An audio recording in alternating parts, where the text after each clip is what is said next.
So, CBS Sports.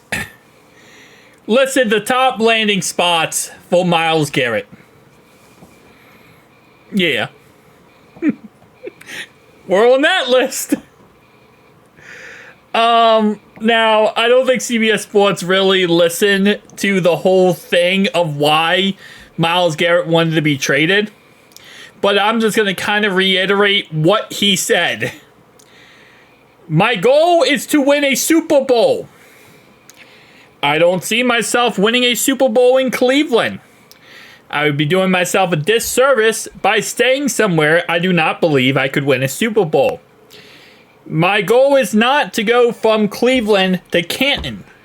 My goal is to win as many Super Bowls as possible throughout my career. And also, he also added an extra part here. I don't want to go to a losing team. Okay, my bad. Yeah, I think he medically put that one in there. Yeah, no, you could take the Raiders and Patriots off the board. Now, here's the thing, right? Cleveland is in a very bad spot. They don't want to trade him. They don't. Their GM came out and already said he's not on the market. They don't care. And it's weird because player comes out, says he wants to be traded. Sometimes it's because of certain stipulations. Like, for example, Trey Hendrickson.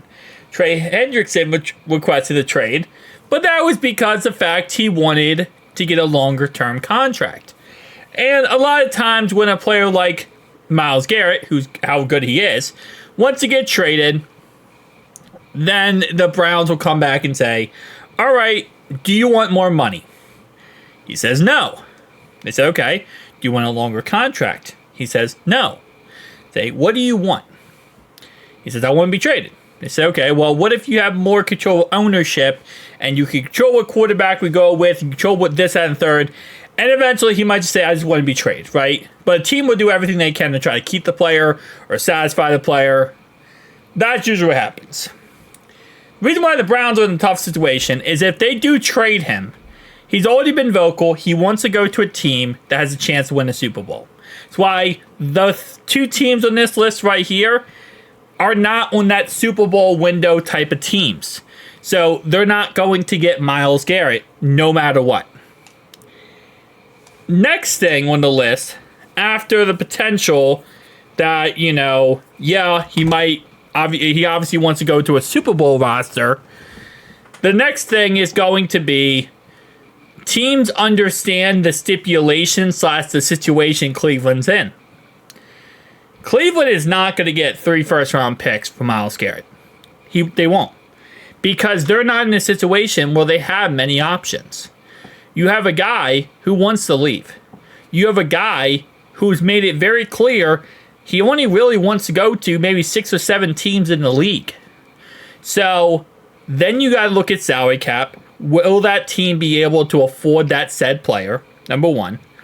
Number two, what are they willing to give up? And Cleveland, again, is not in the business right now of, being able to dictate how everything goes. They have to get lucky that a team is willing to give them something for Myles Garrett at this point.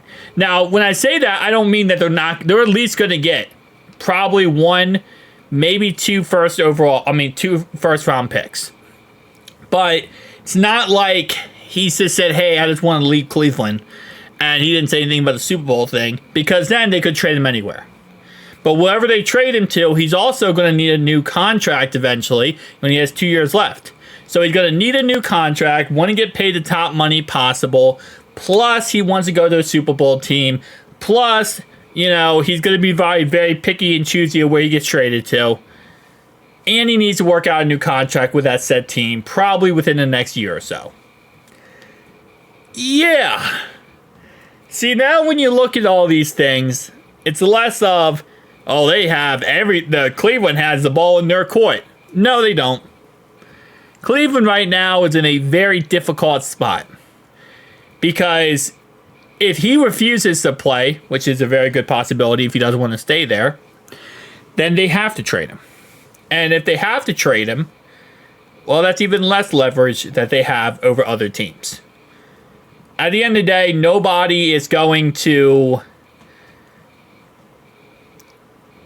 give up the house for Myles Garrett if they don't have to.